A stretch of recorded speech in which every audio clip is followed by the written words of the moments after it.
हमारी body DNA से बनी है। हम सब लोग एक दूसरे से सिर्फ अपने डीएनए के कारण ही अलग दिखते हैं। हमारी हाइट कितनी बड़ी होगी, हमारी वॉइस कितनी डीप होगी, हमारे अंदर कितना स्ट्रेंथ होगा, ये सारी चीज़ सिर्फ हमारा डीएनए डिसाइड करता है। पर क्या सच में डीएनए में सिर्फ इतनी सी पावर है? आप जरा एक बार ये सोच के देखो कि आपके कितने अलग अलग तरह के पूर्वज रहे होंगे। कोई बहुत पावरफुल रहे होंगे, तो कोई बहुत बुद्धिमान रहे होंगे, कोई बहुत लंबे हुए होंगे, तो कोई वॉरियर हुए होंगे जो कि दिन भर की लड़ाई के बाद भी थकते नहीं होंगे। ये सारी शक्तियाँ आज भी हमारे डीएनए में इनकोडेड है। बस ज़रूरत है तो इसे डिकोड करने की।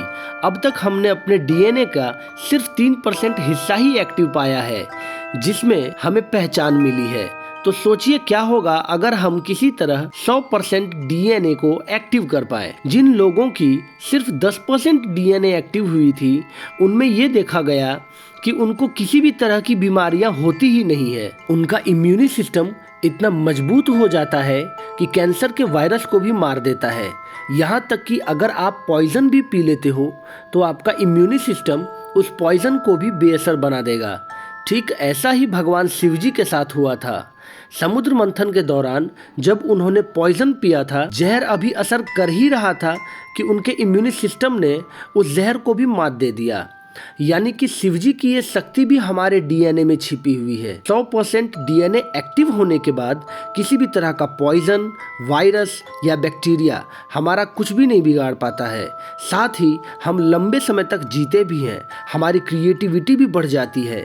100% डीएनए एक्टिव होने के बाद हमें कुछ साइकिक पावर्स भी मिलती है, जैसे कि टेलीपैथी, जिससे आप बिना बोले ही दूसरों से बात कर सकते हो। वो आपके बारे में क्या सोचते हैं ये आपको बिना बोले ही पता चल जाता है। डीएनए के एक्टिव होने के बाद आपको लेविटेट होने की भी पावर मिलती है, जो प्राचीन भारत में ऋषि मुनि बहुत ही आसानी से कर लिया करते थे। इससे हमारा हीलिंग पावर इतना बढ़ जाता है कि आप सिर्फ अपने आप को ही ठीक नहीं कर पाते हो, बल्कि दूसरों को भी ठीक कर पाते हो। ये सारी दुनिया एनर्जी के एक जाल से बनी है, जिसके अंदर फ्रीक्वेंसी और वाइब्रेशंस दोनों मिलकर काम करते हैं। अगर आप अपने अंदर नई काबिलियत लाना चाहते हो, नई शक्तियाँ लाना चाहते हो, अपने सारे पूर्वजों की शक्तियों को वापस पाना चाहते हो, अपने आप को अपग्रेड करके न्यू वर्जन में कन्वर्ट करना चाहते हो, तो आपको अपने डीएनए को एक्टिवेट करने की कोशिश जरूर करनी चाहिए। डीएनए को एक्टिव करने का एक तरीका मैं जानता हूँ। आप अपने डीएनए को मेडिटेशन से एक्टिव कर सकते हो।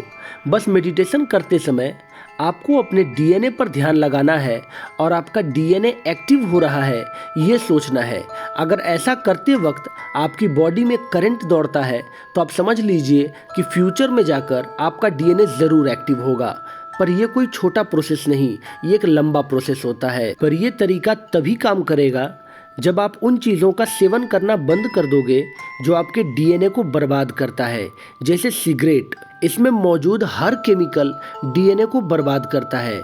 बेंजोइल पेरोक्साइड, ये कुछ एक्ने प्रोडक्ट्स और कुछ क्लिनिकल प्रोडक्ट्स में भी पाया जाता है। ये भी डीएनए को नुकसान पहुंचाता है। सन के यूवी रेज से भी हमारा डीएनए डैमेज होता है, और जो एक्सरे मशीन्स होती हैं उससे भी हमारा डीएनए डैमेज होता है। ये सारी चीजें कितना नुकसान पहुंचाती है, ये बस आप इस चीज से समझिए कि अगर आप अभी अपने लोअर स्टेट में होंगे तो इन चीजों के थोड़े से कांटेक्ट में आने पर ही आपका डीएनए बहुत ज्यादा डैमेज हो सकता है।